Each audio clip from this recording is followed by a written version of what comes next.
Bom dia, bom dia, bom dia! Segundou por aqui e por aí também. E hoje é o dia de o inegociável. Hoje é dia do nosso pão, o nosso pão antes do pão de cada dia. E hoje nós estamos com uma série maravilhosa. Estamos iniciando uma série e a temática é colhendo os frutos do passado. E aí, você está preparada para isso? Colher os frutos do seu passado? Bem, o texto áureo que o Abba me deu para essa série é Gálatas, capítulo de número 6, versos de número 7 a seguir, que diz assim: não se engane, de Deus não se zomba, pois aquilo que a pessoa semear, isso também colherá. Quem semeia para a sua própria carne, colherá corrupção. Mas quem semeia para o Espírito, do Espírito colherá a vida eterna. Versos 9 para finalizar. E não vos cansemos de fazer o bem, porque no tempo certo faremos a colheita, se não desanimarmos. Eu gosto da tradução que diz, e se não cansarmos de fazer o bem, no tempo apropriado, colheremos, se não desfalecermos. Amém? Então a temática é essa: colhendo o fruto do passado. Ei, você está preparada? Ei, mulher, você está realmente preparada para colher os frutos do seu passado?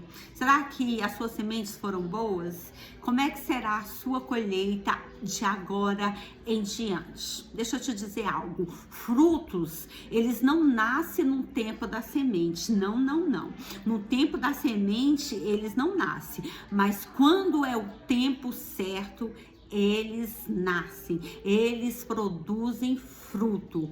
Olha só, deixa eu te dizer algo. O céu não está cego no tempo que você semeou. No tempo que você semeou, os céus estavam com os olhos bem abertos. Os céus não estavam cego no tempo que você semeou. Com fidelidade, com integridade, com humildade e com renúncias que lhe custaram muitas vezes lágrimas, muitas vezes dores, muitas vezes contrações, como se você estivesse parindo, mas nessas dores os céus não estavam cegos, os céus estavam ali olhar.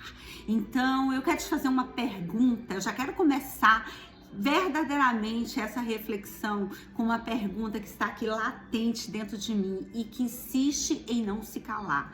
O que você plantou nesses últimos anos? O que você plantou nesses últimos anos? Como foram esses anos de semeadura? O que você plantou? Essa frase, ela pode até parecer clichê, mas é uma pura realidade. O plantio, ele é opcional, já a colheita, não. A colheita, ela é real. Cedo ou tarde, você colherá o que você plantou, mulher. Cedo ou tarde, você colherá o que você plantou, homem. Então, em nome de Jesus, preste atenção na sua semente hoje. Preste atenção na sua semente hoje, pois ela lhe dará alegria ou dores. E aí? Você está disposta? Você está preparada? Disposta, tanto ou não, você vai colher. Você está preparada para colher? Como será a sua colheita? Eu quero hoje falar de uma mulher que eu amo, de uma mulher que carrega um legado sobrenatural, de uma mulher que eu me espelho nela. O nome dessa mulher que eu quero falar hoje é Abigail. Abigail se encontra em 1 Samuel, capítulo de número 25. 1 Samuel, capítulo de número 25 fala de Abigail. Mas antes de falar de Abigail, eu fui pesquisar o nome, o significado de Abigail. E o significado no hebraico do nome Abigail é a alegria do meu pai. Essa mulher com por nome Abigail, ela fez jus do nome que ela carregava. O significado é a alegria do meu pai. Ei, será que o seu nome hoje pode ser Abigail? Será que hoje você pode querer exercer o que Abigail exerceu? Será que você já exerce o que Abigail exerceu? Será que o seu nome hoje pode significar amada do meu pai? Bem, essa mulher era amada do meu pai, do seu pai. E ela fez jus e carregou muito bem o nome que ela tinha. Lembra da história de Abigail? Bem, eu vou te dar um spoiler. Ela era casada com um homem sem visão, filho de Belial, um ímpio. Era um homem rico, e a riqueza, ele era tão rico que ele só tinha dinheiro. Era um pobre homem rico, porque a única coisa que ele tinha era dinheiro. Diz a história que ele era filho de Belial, que ele era de dura cerviz e que ele era um homem sem visão. A história de Abigail e Nabal está sendo narrada em 1 Samuel, capítulo de número 25, como eu havia falado. Nessa história, o que se destaca nessa história? A sabedoria e a inteligência emocional de Abigail. Abigail, esposa de Nabal, de um homem rico, porém rude, miserável, de um homem que não tinha visão.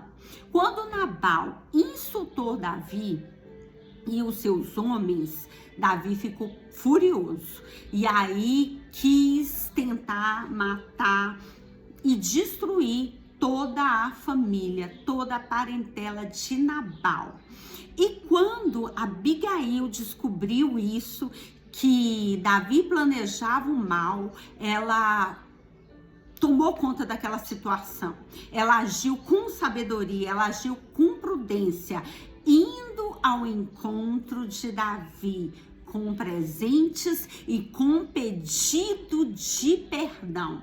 Quando ela viu que o mal estava estourado sobre a sua casa e que Davi vinha para destruir toda a sua casa, principalmente do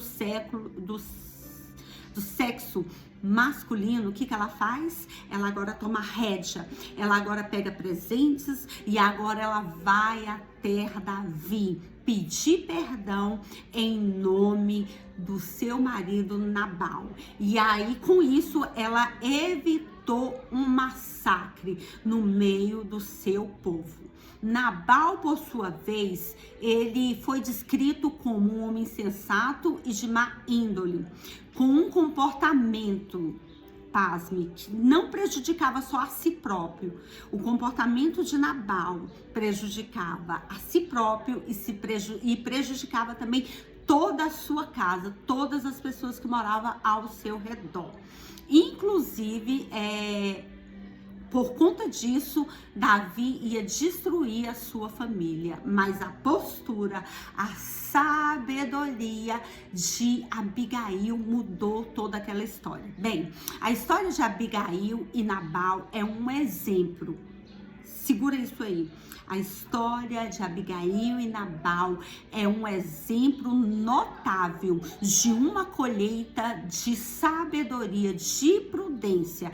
Essa colheita evitou conflitos e tragédias. A Abigail demonstra uma inteligência, como eu já falei, emocional fora do sério e uma capacidade de discernimento que a levou a agir com sabedoria em um momento crítico, em um momento sério, enquanto que, por sua vez, a insensatez do seu esposo acabou sofrendo grandes sequelas e consequências. A de Abigail, a decisão decisão dela, ela colheu o quê? Colheu, em primeiro lugar, livramento para sua casa, livramento para o seu esposo e uma certa autoridade moral com o rei Davi. Já a situação de Nabal colheu o quê? Quando ele soube de tudo que ia acontecer, ele ficou fora de si. Diz a Bíblia que ele ficou em choque durante quase 10 dias e depois disso ele veio a falecer. Terminando e resumindo a história de Abigail, o que a Abigail colheu com a sua inteligência cognitiva? O que ela colheu com a sua sabedoria humana e com a sua sabedoria vinda do céu, com a sua humildade e com o seu discernimento? Sabe o que ela colhe? Olha só, 1 Samuel, capítulo de número 25, lá já no finalzinho, Davi chama aquela mulher, quando ele fica sabendo que o marido dela morreu e que agora ela vai ficar viúva. Sabe o que ele faz? Ele manda chamar a Abigail para ser esposa. E olha só o verso 32. Então Davi disse a Abigail: bendito o Senhor, o Deus de Israel, que hoje mandou você ao meu encontro. Bendita seja a sua prudência e bendita seja você mesma, que hoje me impediu de derramar sangue e de me vingar com as minhas próprias mãos do meu inimigo. Aquela mulher ouviu com seus próprios ouvidos do rei Davi que ela era uma mulher bendita, e agora Nabal vem a falecer depois de 10 dias que ele está em choque de tudo aquilo que ele ficou sabendo que ia acontecer com ele. E aí Davi manda os seus moços a dizer para Abigail: você quer casar comigo? E ela ali aceita, e a colheita daquela mulher, ela passa a ser esposa de um homem que foi rei, sacerdote e profeta. Ela passa a ser esposa de nada mais, nada menos do rei Davi. Eu quero finalizar essa reflexão com algumas pérolas preciosíssimas que eu quero levar pro resto da minha vida. Te convido a fazer o mesmo. Pérola número 1: os céus não estão cegos quando você está semeando. Ei, mulher, os céus nunca ficam cegos quando você está semeando uma semente de renúncia, uma semente muitas vezes de lágrimas, de recolhimento, para que o nome do Senhor seja exaltado. O céu não está cego quando você semeou aquela semente. Número 2: frutos não nascem no tempo da semente. Escute, os frutos nunca vai nascer no tempo da semente, mas no tempo certo. Então, cuidado, pois cedo ou tarde você vai semear aquilo que você plantou. Abigail plantou em um terreno fértil e rápido. Ela semeou o seu milagre, a sua exaltação e a sua história. 3. Pérola número 3, a última pérola. A Bíblia é categórica em nos ensinar a fazermos o bem sem olhar a quem. A Bíblia nos ensina isso. Faça o bem. Faça o bem. Não olhe a quem, pois no tempo próprio colheremos, se não desanimarmos. Ei, não desanime. No tempo certo você vai colher. Ei, crente, não desanime de fazer o bem. Hoje foi o dia que os céus comunicou ao seu coração essas pérolas. Você pode receber isso? Então receba no nome do Pai, do Filho e do Espírito Santo de Deus. Beijos em seu coração e até segunda-feira que vem com a segunda parte dessa série. Você vai colher o que você planta, o que você plantou nesses últimos dias. Então, me espere lá no segundo dia dessa série, colhendo os frutos do passado. Beijo.